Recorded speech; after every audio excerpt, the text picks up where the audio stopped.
Shalom Bapak Ibu semuanya, pada hari ini saya akan membawakan senjata iman yang terambil dari 1 Tesalonika 4 ayat 7 dan 8. Bunyinya yaitu, Allah memanggil kita bukan untuk melakukan apa yang cemar, melainkan apa yang kudus. Karena itu, siapa yang menolak ini bukanlah menolak manusia, melainkan menolak Allah yang telah memberikan juga Roh-Nya yang kudus kepada kamu.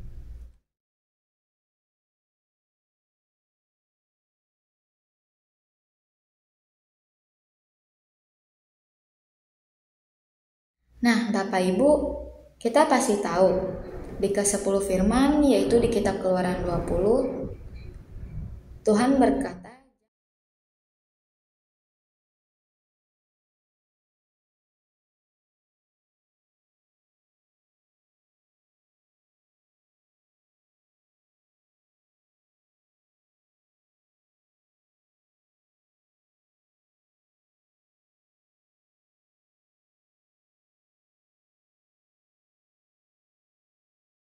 jangan membunuh, jangan berzina, jangan mencuri, jangan mengucapkan saksi dusta tentang sesamamu.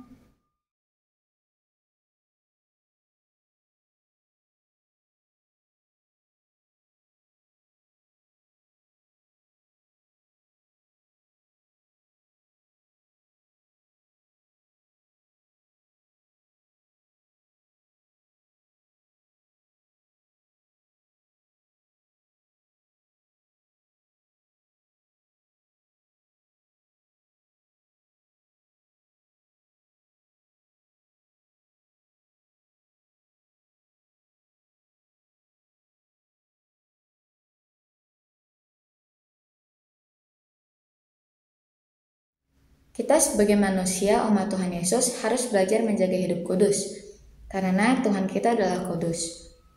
Nah, Bapak Ibu, di sini saya mau memberikan sedikit kesaksian. Waktu tanggal 4, saya ngambil rapot. Nah, saya mengambil paling terakhir. Lalu guru saya bilang kalau misalnya saya itu nilainya lebih bagus di kelas 7 daripada di kelas 8. Terus guru saya berkata kalau misalnya saya bergaul di pergaulan yang benar dan tidak bergaul dengan anak-anak nakal. Nah, di situ saya sedikit kepikiran tentang perilaku saya di akhir-akhir hari kemarin. Nah, waktu itu saya sedikit kepikiran kalau misalnya kenapa saya nggak ngomong apa kesalahan yang udah saya lakuin. Lalu besoknya pas hari Senin tanggal 7, saya ketahuan.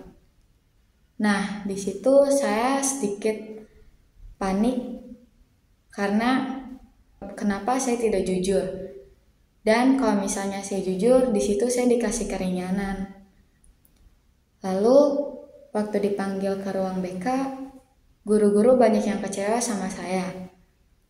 Mereka banyak bilang kenapa saya yang seharusnya bisa menjadi contoh yang baik malah berbuat yang tidak baik. Lalu di situ saya menyesal kenapa saya tidak mempunyai iman yang kuat. Karena rasa penasaran saya bisa melakukan hal yang tidak baik. Lalu saya langsung dikenakan SP3 dan membuat surat pernyataan bahwa saya tidak akan melakukan hal yang sama baik di sekolah maupun di luar sekolah. Di situ saya langsung berpikir kenapa saya dulu bisa tidak tergoda tapi sekarang tergoda.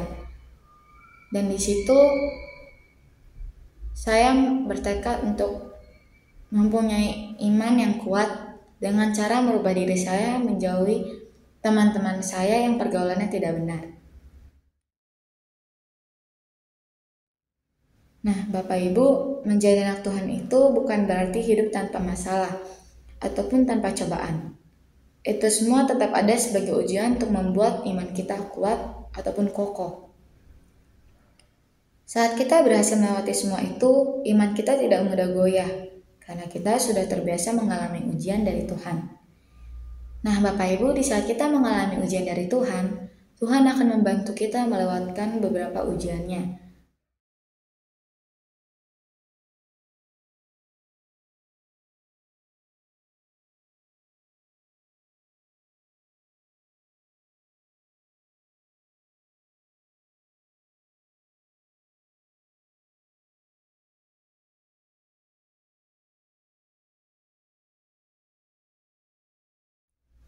Kita menjadi orang yang tahan banting karena ada penyertaan Tuhan di dalam kita.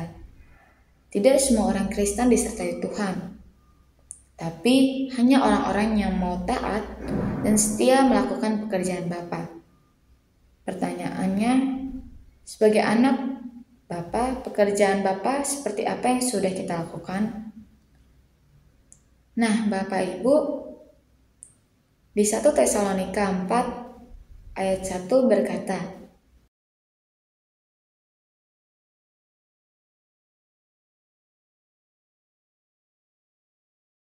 hal itu memang telah kamu turuti, tetapi baiklah kamu melakukannya lebih bersungguh-sungguh lagi.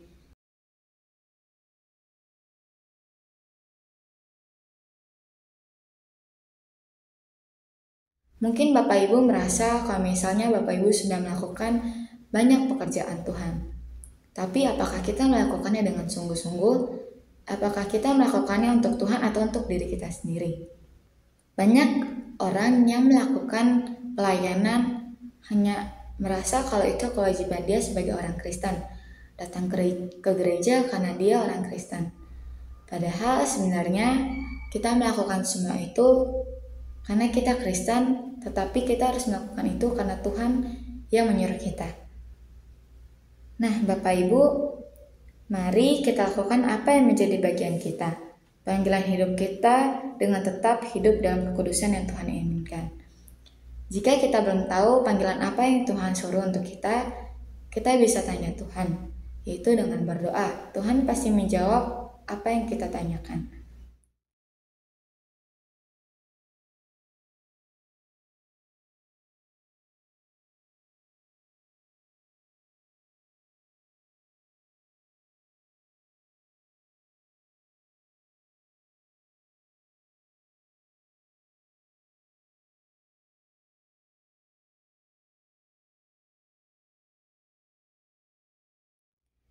Sekian senjata iman kali ini. Tuhan Yesus memberkati kita semua.